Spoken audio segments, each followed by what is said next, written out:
사랑하신 주님 부어주실 성령을 기대합니다. 주님의 성령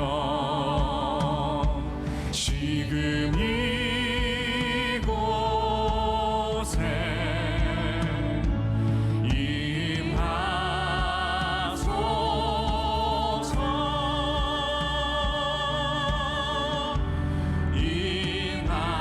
주님, 제가 이곳에 나왔습니다. 주님의 성령 부어주소서. 주님의 성령 지금 이곳에 임하소서.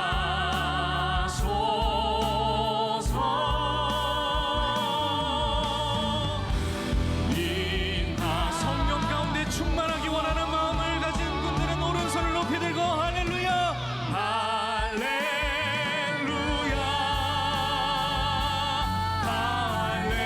주님, 제가 이전에 나왔습니다. 주님의 성령으로 나를 충만케 하여 주옵소서.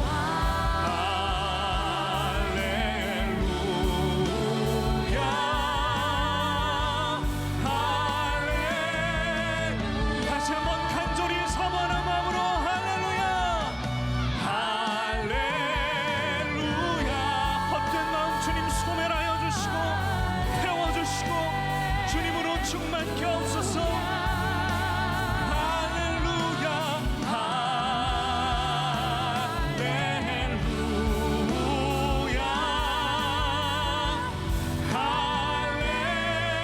할렐루야. 성령 하나님을 우리에게 약속하신 주님 찬양합니다. 할렐루야. 거룩하신 성령이여, 성령의 불로 지금 이곳에 임하소서. 우리 함께 박수치며 주님을 찬양합시다. 거룩하신 성령이여, 거룩하신 성령이여, 우리에게 임하소서. 성령의 불로 오셔서 세상 어떤 마음 태우소서. 손 들고 주를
충만케 하여 주십시오. 주여 성령의 사랑과 희락과 화평과 인내와 자비와 양성 충성 온유 절제 주님 우리가 맺기를 원합니다. 성령의 뜨거운 불길로서 오늘도 충만케. 우리 마지막으로 주여 성령의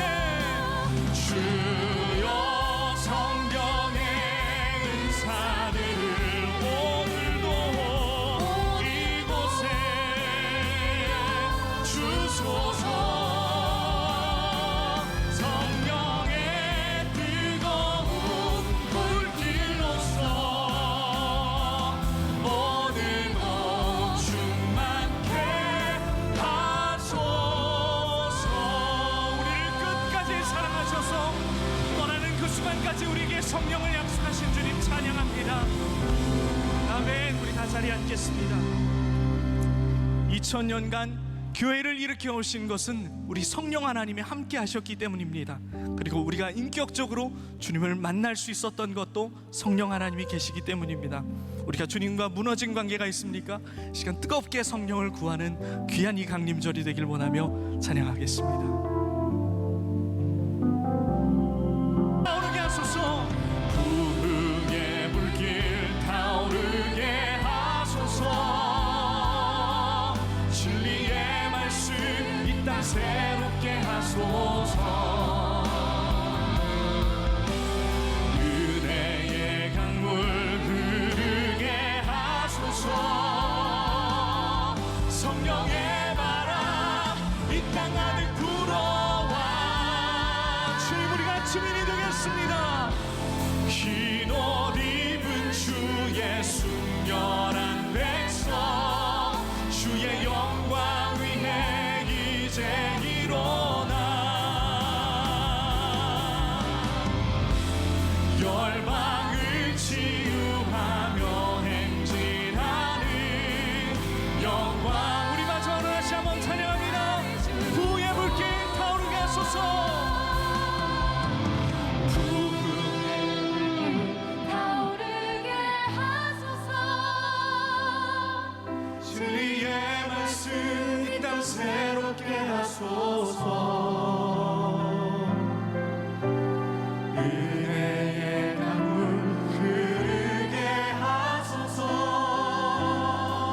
성령의 바람 이 땅 가득 불어와. 할렐루야. 흰 옷 입은 주의 순결한 백성 주의 영광 위에 이제 일어나.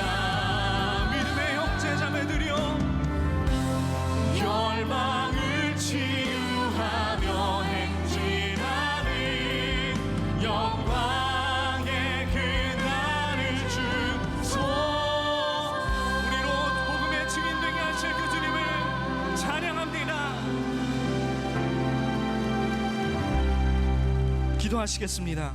오직 성령이 너희에게 임하시면 너희가 권능을 받고 예루살렘과 온 유대 사마리아 땅 끝까지 이르러 내 증인이 되리라 하시니라. 2000년 역사 가운데 교회가 존재할 수 있었고 내가 하나님을 인격적으로 만날 수 있었던 것은 모두 성령님이 우리 가운데 계시기 때문입니다. 오순절 다락방에 임한 그 성령을 지금 이곳에서 내려주셔서 우리가 주님을 느끼며 귀한 성령의 은사와 열매를 받는 귀한 시간 되게 하여 주옵소서. 오늘도 우리가 성령을 통해 권능을 받길 원합니다. 이 땅에 복음의 증인이 사라져가는 시대에 복음의 증인이 이곳에 모인 우리가 되기를 원합니다. 오늘 말씀을 들을 때 성령의 강한 바람을 우리 마음에 불어오게 하여 주옵소서. 한국교회를 붙들어 주사 성령의 능력으로 지역과 세상을 섬기기에 지치지 않도록 그치지 않도록 주님 함께하여 주옵소서. 오늘 예배 가운데 주실 큰 성령의 은혜를 기대하오며 이 모든 말씀 예수 그리스도의 아름다운 이름으로 기도합니다. 아멘.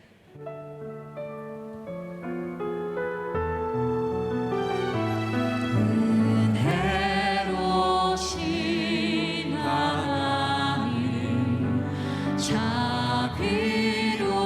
자비로신 하나님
우리 인생 가운데 주님 찾아오셔서 그 나라 꿈꾸게 하시네. 성령이 오셨네. 성령이 오셨네. 내 주에 보내신 성령이 오셨네. 이 기쁜 소식을 온 세상 전하세. 성령이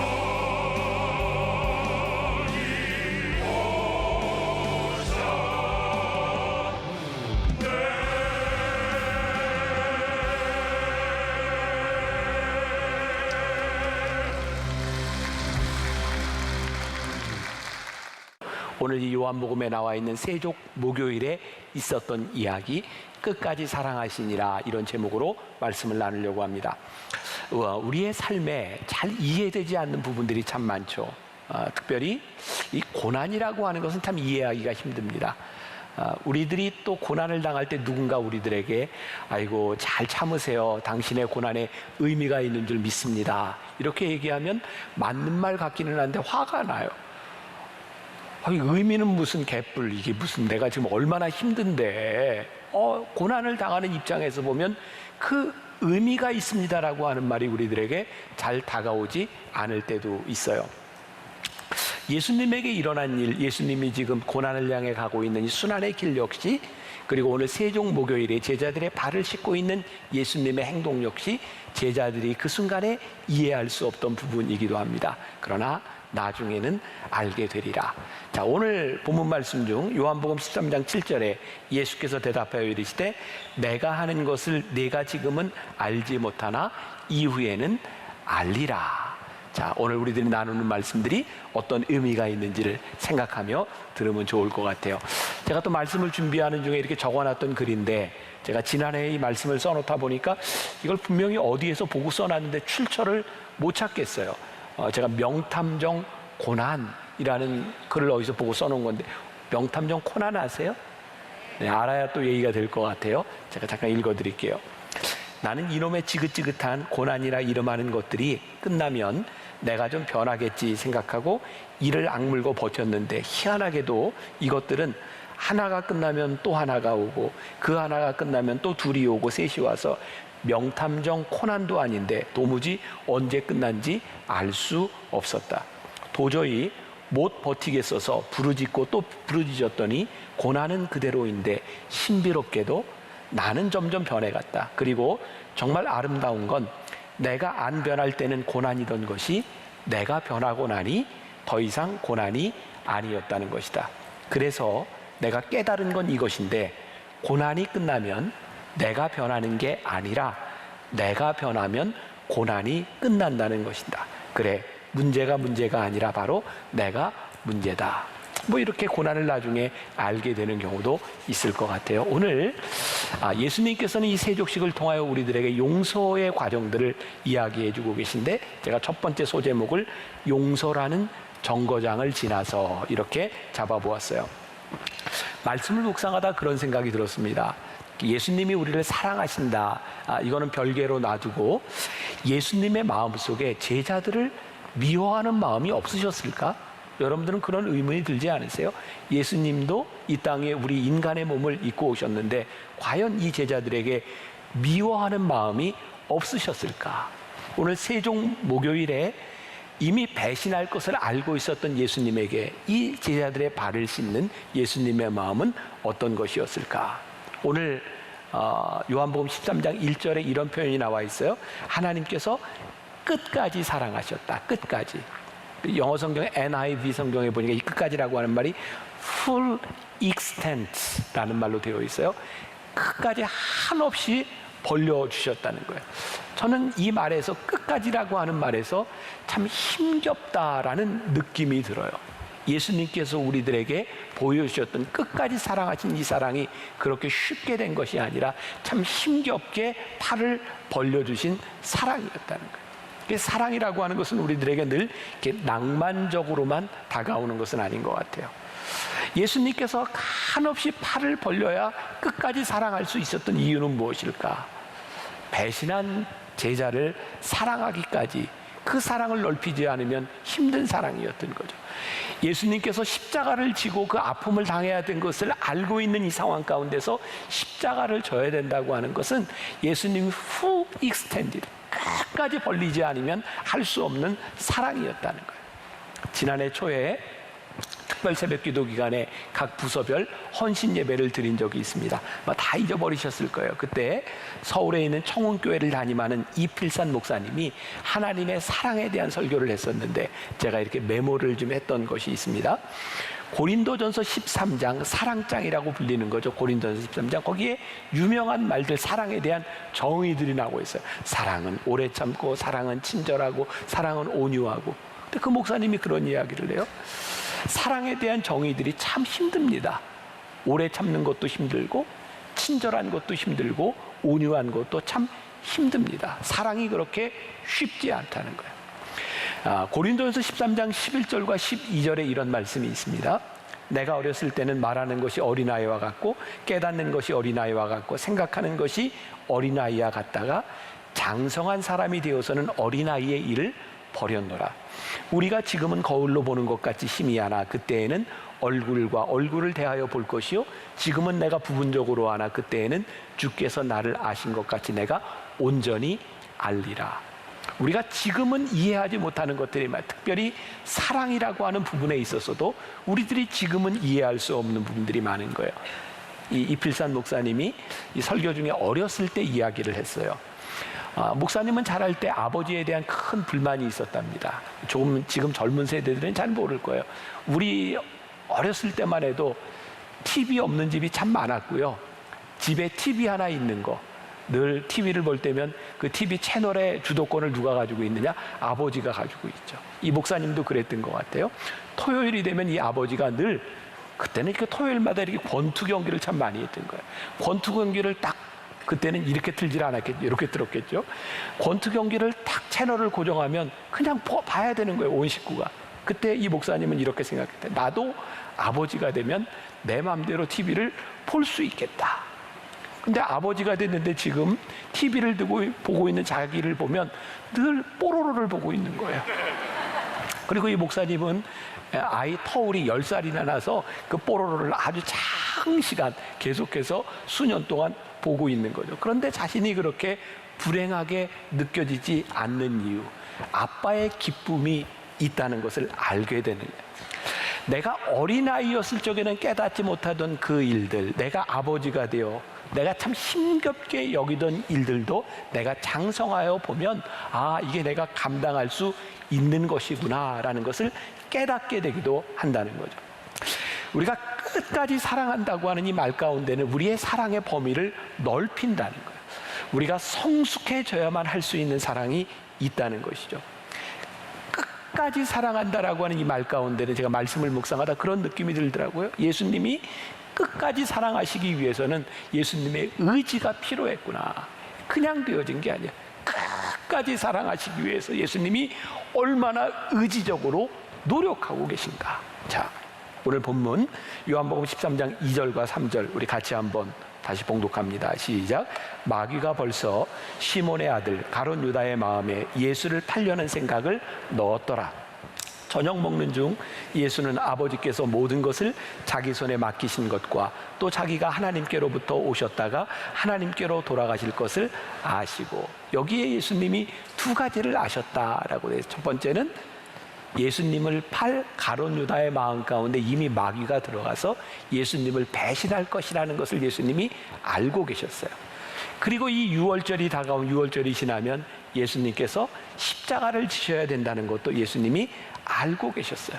그러니까 예수님이 지금 세족 이 목요일을 지나는 이 시간은 예수님의 마음이 굉장히 복잡한 순간인 거예요. 3년 동안 동고동락하며 따라다녔던 제자 중에 하나가 나를 팔 거야. 게다가 이제 아버지께로 돌아간다고 하는 것이 그냥 돌아가는 게 아니에요. 하늘나라로 그냥 가는 것이 아니라 십자가의 죽음과 고통의 과정을 통해서 예수님이 가셔야 되는 거죠. 이 상황이 예수님에게 쉽지 않았어요. 그런데 이 세종목요일이라고 하는 것은 이 힘든 상황을 지나가는 과정에 일어났던 일이에요. 예수님은 이 세종목요일을 통해서 용서의 과정을 지나가고 있지 않았을까? 저는 그런 생각을 하면서 여러분들과 이 말씀을 나누는 거예요. 한번 물어봅시다. 여러분, 사랑하는 것과 용서하는 것 중에 어느 게 더 쉬울까요? 아니, 반대로 사랑하는 것과 용서하는 것 중에 어느 게 더 어려울까요?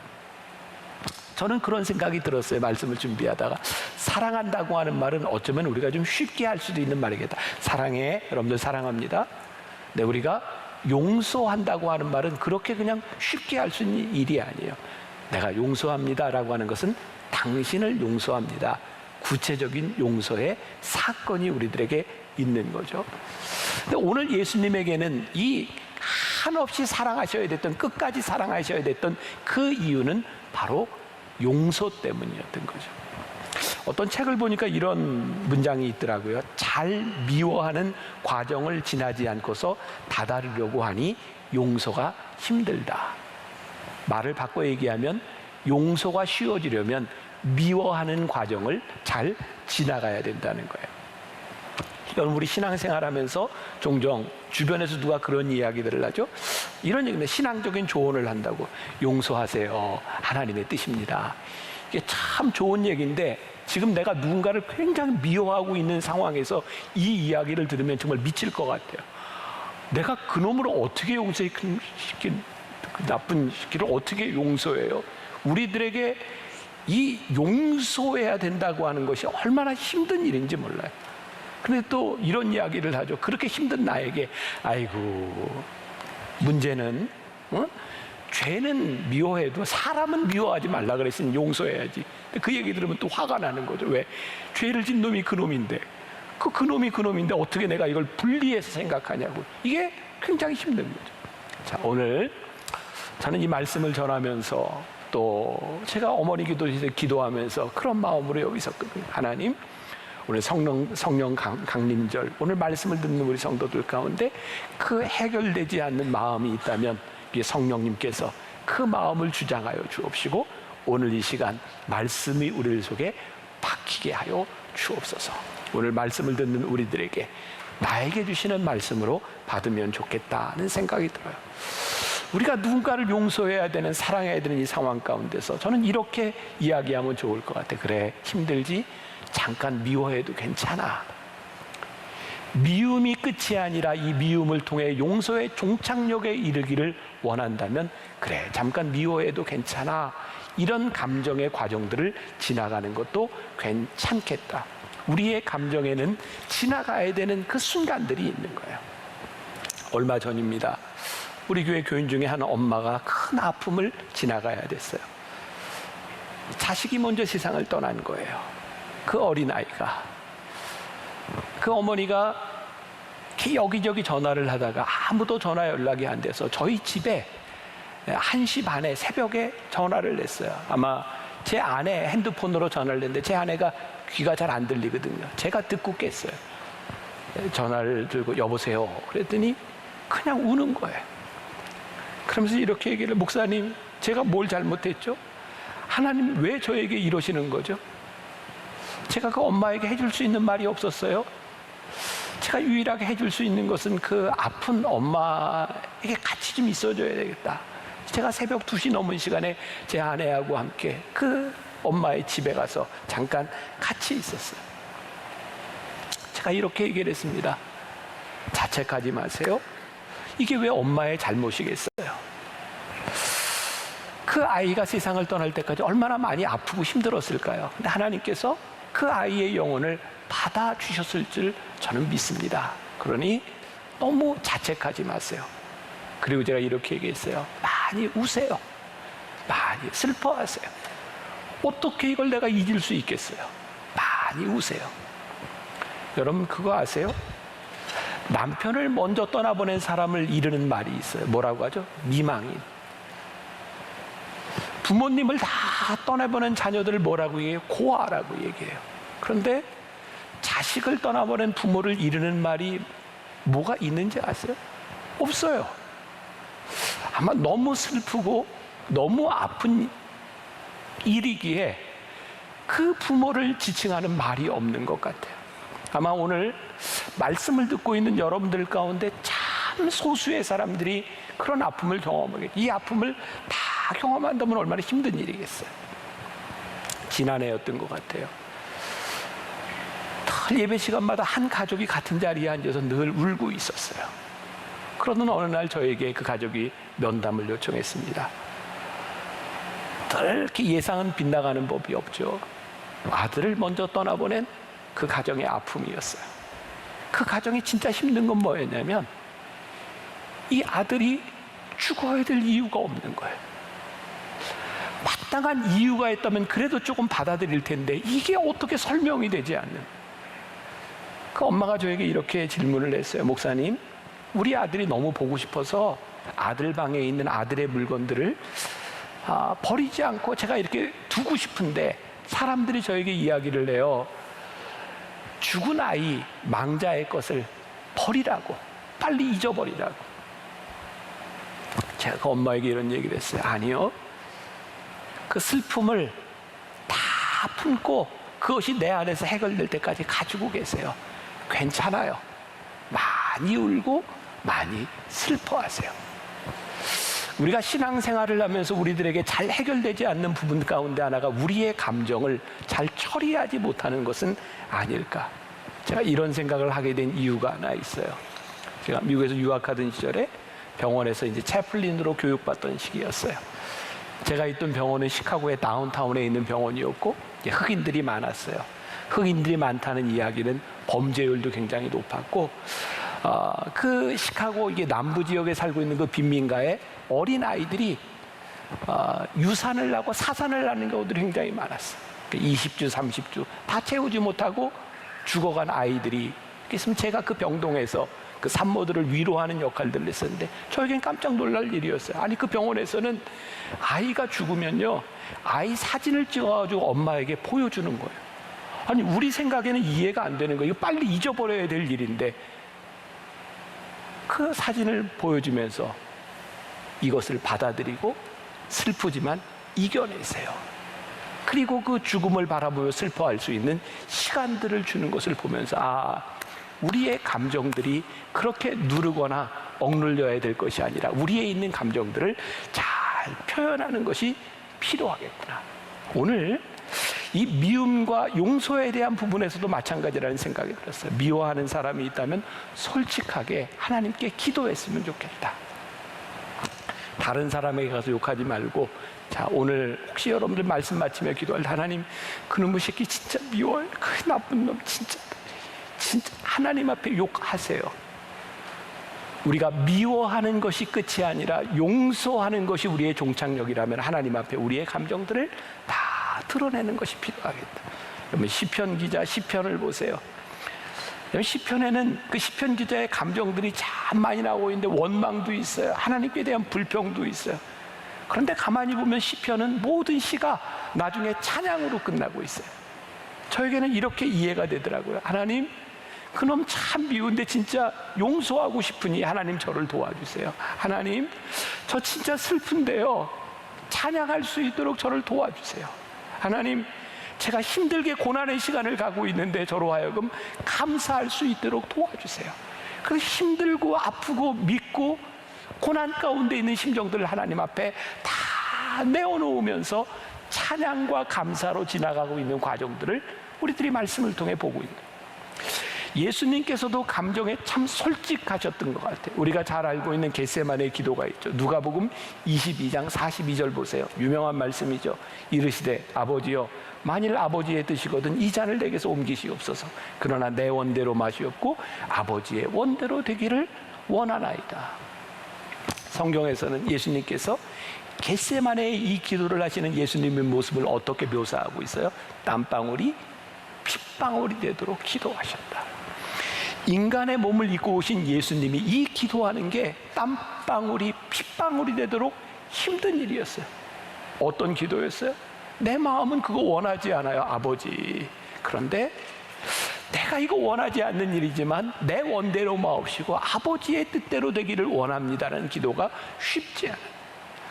예수님께서 십자가에 달려 돌아가실 때 유명한 가상칠언, 십자가 위에서 예수님이 마지막 7마디가 있어요. 엘리 엘리 라마 사박다니. 그게 뭐야? 아버지요? 아버지요, 왜 나를 버리시나이까? 예수님이 또 말씀하세요. 보소서, 아들입니다. 아들인데 왜 버리시나요? 내가 목마르다. 그리고 예수님은 다 이루었다라고 말씀해요. 십자가 위에서 예수님은 그렇게 쉽게 죽으신 것이 아니라 예수님의 고통과 아픔의 감정들을 다 드러내고 마지막에 내 영혼을 아버지께 부탁하나이다 라고 말씀하시며 숨을 거두셨어요. 예수님은요, 예수님 속에 있었던 감정들을 다 감추어 주셨던 분이 아니라 예수님 속에 있었던 감정들을 하나님 앞에 다 표현하고 내놓으셨던 분이에요. 왜? 감정대로 살기 위해서가 아니라 그 감정을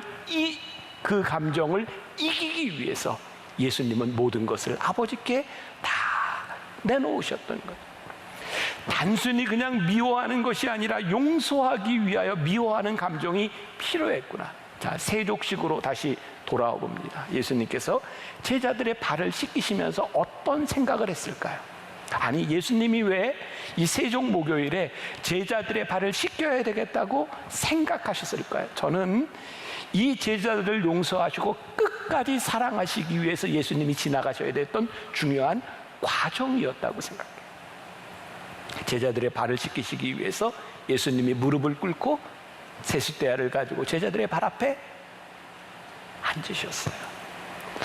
하루 종일 길을 다니며 때가 묻어있는 발, 여러분들 발 그렇죠?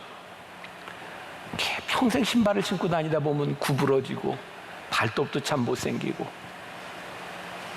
그 발을 예수님께서 붙잡고 씻으시려고 손 안에 넣었을 때 예수님은 어떤 것을 보셨을까요? 참 더럽구나. 네 발이 참 못생겼구나. 그래, 네가 그런 존재지. 네가 나를 배신하고 네가 그럴 수밖에 없는 존재. 그들의 더러운 발을 붙잡으시면서 예수님은 그들의 더러움을 보셨고, 그래, 내가 그럴 수 있겠구나. 그 믿고 힘들고 배신의 감정 가운데서 그 제자들의 발을 붙들고, 그래, 너희들이 이런 모습이니 내 사랑을 넓혀야 되겠구나, 끝까지 사랑해야 되겠구나 라고 제자들을 바라보시지 않았을까요? 요한복음 13장 8절에 예수님이 이렇게 발을 씻기시고 제자들에게 나오셨을 때 베드로가 이르되 내 발을 절대로 씻지 못하리이다. 예수께서 대답하시되 내가 너를 씻어주지 아니하면 내가 나와 상관이 없느니라. 잘 아는 말씀이죠. 그랬더니 베드로는 늘 그렇듯이 이게 지금 사리분별도 못하고 또 그냥 이 상황을 이해하지도 못하고 지금 툭 던지는 말이죠. 9절에 보니까 시몬 베드로가 이르되 주여 내 발뿐 아니라 손과 머리도 씻어 주옵소서. 지금 무슨 말인지 상황도 잘 몰라요. 예수님이 왜 그러시는지도 몰라요. 예수님께서 13장 10절에서 이렇게 말씀하십니다. 예수께서 이르시되 이미 목욕한 자는 발밖에 씻을 필요가 없느니라. 온몸이 깨끗하니라. 너희가 깨끗하나 다는 아니니라 하시니. 다는 아니니라 하시니. 이게 무슨 말일까요? 이 중에 가룟 유다가 있음을, 배신할 유다를 보고 있으셨던 거예요. 예수님께서 지금 세족식을 거행하시는 제자들의 발을 씻는 이유가 12명의 제자 때문이 아니라 바로 가룟 유다 때문이었구나. 예수님을 배신할 사람, 그 가룟 유다의 발을 씻으시며 예수님은 그 세족식을 통해 끝까지 사랑을 넓히셔야 되는 과정을 지나가고 있으셨다. 그럼 예수님께서 끝까지 넓히셨던 이 사랑의 종착역은 어디였을까요? 십자가죠. 끝까지라고 하는 이 십자가까지 예수님이 힘겹게 그 사랑을 이어가신 거예요. 오늘 이 말씀이 우리 가운데 역사하고 오늘 이 말씀이 우리들의 삶에 적용되기 위해서는 우리들이 생각해야 될 것이 있어요. 주님, 내 삶의 끝까지는 무엇일까요? 내 삶에 주어진 이 감정, 내가 끝까지 져야 하는 사랑을 넓혀야 하는 것은 무엇일까요? 이 말씀이 오늘 우리들에게 적용돼야 되겠죠. 말씀을 준비하다 보았던 이야기들이에요. 일본 나가사키에 가면 1597년, 500년도 더 된 일이에요. 1597년 2월 5일 26명의 일본인 순교자들이 십자가에 못 박힌 현장이 있습니다. 나가사키에 가면 저런 그 구조물이 있어요. 저기 26명의 사람들 순교를 기념한 거예요. 저게 조그만 그 어린아이 또 구조물이 있죠. 그때 12살 난 아이가 저기서 같이 순교를 당합니다. 사실은 나이가 어렸기 때문에 저 순교에서 빼려고 했는데 그 아이가 다 순교를 당할 때 이렇게 이야기를 했다 그래요. 내 십자가는 어디 있죠? 이 아이도 자기의 십자가 자리에서 저기에서 죽습니다. 일본의 선교 역사는 1549년 큐슈에서부터 시작이 됩니다. 들어보셨을까요? 프란시스코 자비엘이라고 하는 선교사에 의해서 복음이 들어옵니다. 일본은 수십 년 동안 놀랍게도 그 지역에 80만이 넘는 사람들이 예수를 믿습니다. 굉장히 놀라운 부흥의 역사였어요. 그런데 우리가 잘 아는 도요토미 히데요시하고 도쿠가와 이에야스가 이 기독교를 핍박하죠. 그래서 그 당시에 30만이나 되는 사람들이 순교를 당하고 추방을 당하고 개종을 강요받고 세계 역사상 가장 비극적인 순교의 역사와 핍박을 경험한 나라가 일본입니다. 최근에 이슬람의 박해로 인한 순교자들이 생겼는데요. 2015년 4월에 이런 사진이 공개됐어요. 한번 보여주실까요? 리비아에서 에티오피아 기독교인 34명이 저렇게 끌려가서 해변에서 참수당하는 사진이 나왔어요. 또 2015년 그해 1월에는 이집트의 콥틱 기독교인 21명이 해변에서 무참히 참수당하는 장면도 나왔어요. 여러분, 이 나가사키에서 순교를 당한 12살 난 아이, 26명의 사람들, 저기 콥틱 기독교인들, 아마 우리들의 삶에 저런 순교의 일은 그렇게 오지 않을 것 같아요. 모르죠. 또 올지도 모르지만 저런 일은 그렇게 쉬운 일이 아니에요. 그러나 한 가지 분명한 것은 저렇게 십자가를 져야 되는 일이 아닐지라도 우리들에게 주어진 십자가가 있는, 우리들이 끝까지 사랑을 넓혀서 우리들이 져야 하는 우리의 십자가를 져야 하는 거예요. 끝까지라고 하는 이 말 가운데 저에게 다가오는 것은 끝까지, 예수님께서 절대로 사랑을 포기하지 않으셨구나. 주님께서 배반한 가룟 유다와 우리를 향한 사랑을 포기하지 않으셨기 때문에 끝까지 팔을 벌려서 우리를 끝까지 사랑해 주셨구나. 여러분, 끝까지 이 길을 간다고 하는 것, 끝까지 간 자만이 십자가에 대한 책임을 지죠. 나가사키에 있었던 26명의 이 순교 역사를 보면 그런 이야기가 있어요.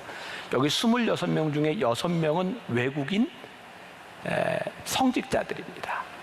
26명이 순교를 했어요. 근데 본래 24명이 순교를 하기로 하고 걸어갑니다. 교토에서부터 나가사키까지 1,000km를 걸어갑니다. 그들이 순교할 수 있었던 이유 가운데 하나는 그들이 끝까지 함께 갔다는 거예요. 그리고 그들을 따라갔던 2명의 그리스도인이 있답니다. 그들은 순교자에 들지 않는 사람들이었어요. 끝까지 그들과 함께 동행하며 가다가 그 자리에서 우리도 죽겠습니다.